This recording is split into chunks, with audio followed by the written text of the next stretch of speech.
taking you around the world today on CNN 10 and as promised on our social media, attempting a pun record in the process. I'm Carl Azuz. It's great to see you this Thursday. First story, are thousands of additional U.S. troops headed to the southern Asian country of Afghanistan?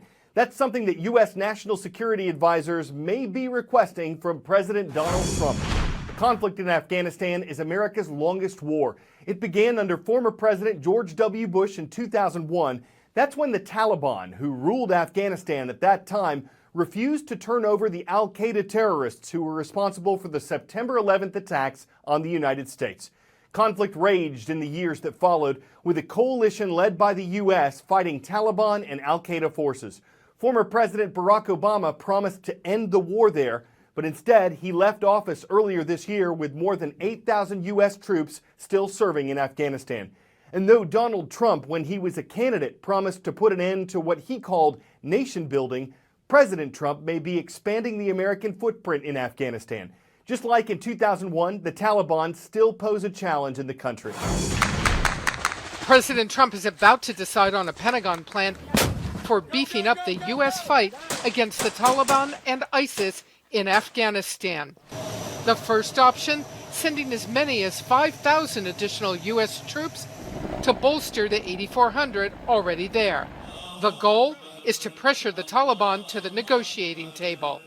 Candidate Trump initially opposed sending more troops, but later acknowledged the need for a military presence. Do I love anything about it? No. I think it's important that we, number one, keep a presence there, and ideally, a presence of pretty much what they're talking about, 5,000 soldiers. But are more troops the only answer from the president? One of the things that he has asked his national security team to do is to actually rethink the strategy. How do we actually, how do we win? How do we eliminate the threat? He has to square the circle between no more nation building, reducing America's footprint abroad, and his pledge to go after bad guys. Defense Secretary James Mattis says progress is being made. In Afghanistan, we're up against a determined enemy.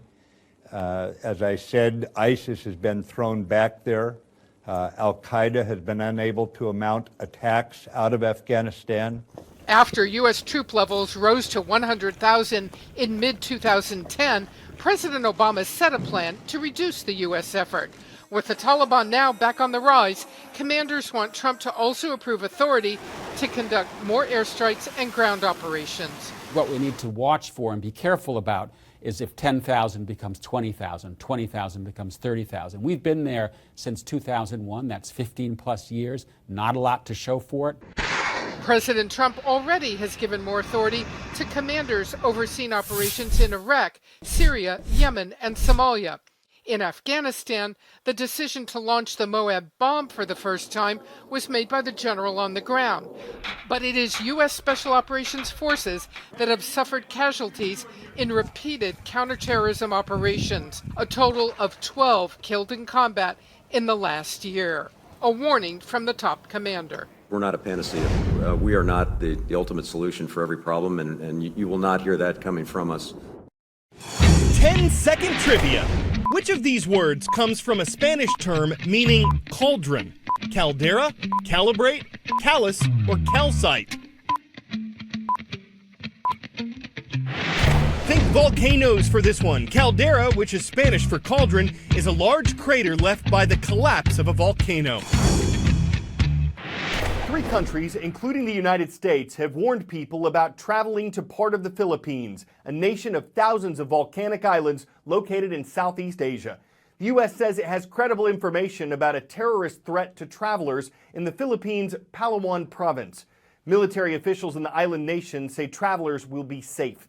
The Philippines isn't a particularly large country in land area. It's a little bigger than the U.S. state of Arizona, but its islands are spread out over several hundred miles. And because they're so pristine, with everything from diverse marine life to unique and fascinating calderas, its appeal to tourists is as clear as the waters around it.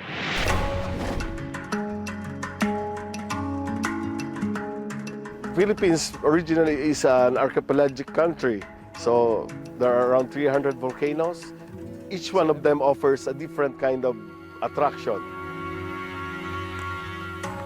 I am Paulo Delgado Reniva. I'm the resident volcanologist of Taal Volcano Observatory. Taal Volcano is one of the smallest volcanoes in the world, but definitely one of the most destructive and violent during its eruption activity. This is unique because it's considered as an island within an island within an island. So just imagine the Luzon Island, and there's a big caldera, and in the middle of it is the Taal Volcano Island, and in the middle of the main crater lake is another islet which we call the main crater lake islet or the Volcan Point.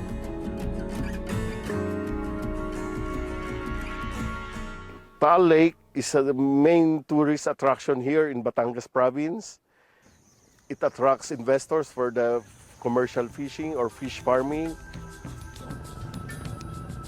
It attracts tourists who are interested in trekking, horseback riding, or simply sailing on the Taal Lake.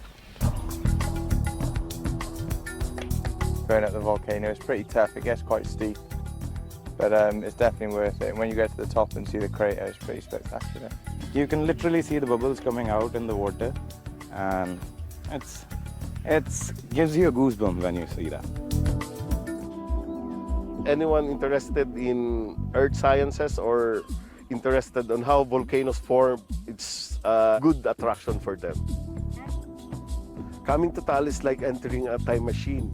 You learn about volcanoes, you learn about the culture of the people living within the volcano, so you learn more about the Philippines.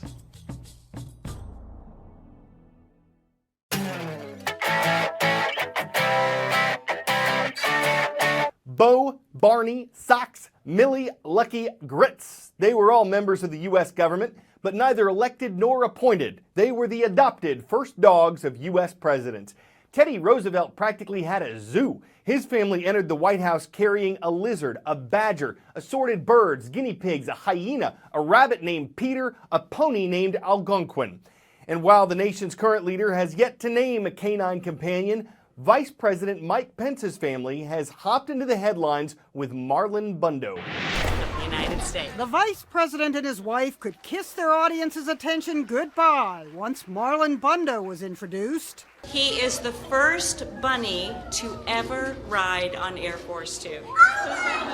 At this White House event to honor military families, kids got up close and personal with the Pence's pet.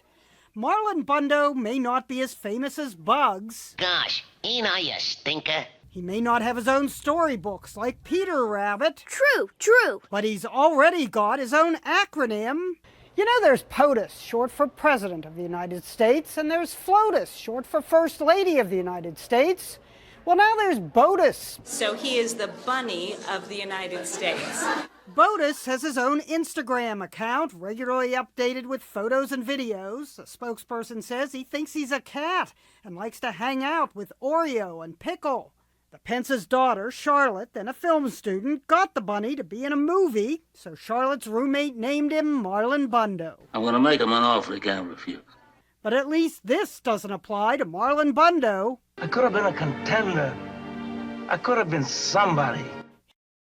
So if President Trump does get a pet, a few potential names spring to mind. Kim Kardashian, Christian Bulldog, Tom Hankster, Ingrid Bergman, Jack Russellson, Lauren McCaw, Morgan Freeman, Olivia de Havilland's, Tabby Sidibe, Brad Pitt Bull, Callie Colin Firth, Sidney Pointer, Cataly Portman, Reese Witherspoon, Katharine Hepburnese, Robert De Niro, Nicole Kidman, Anne Hathaway Marauder, Woodchuck Norris, and of course, Jamie Foxx and Ryan Gosling. I'm Cardinal Azuz for CNN 10.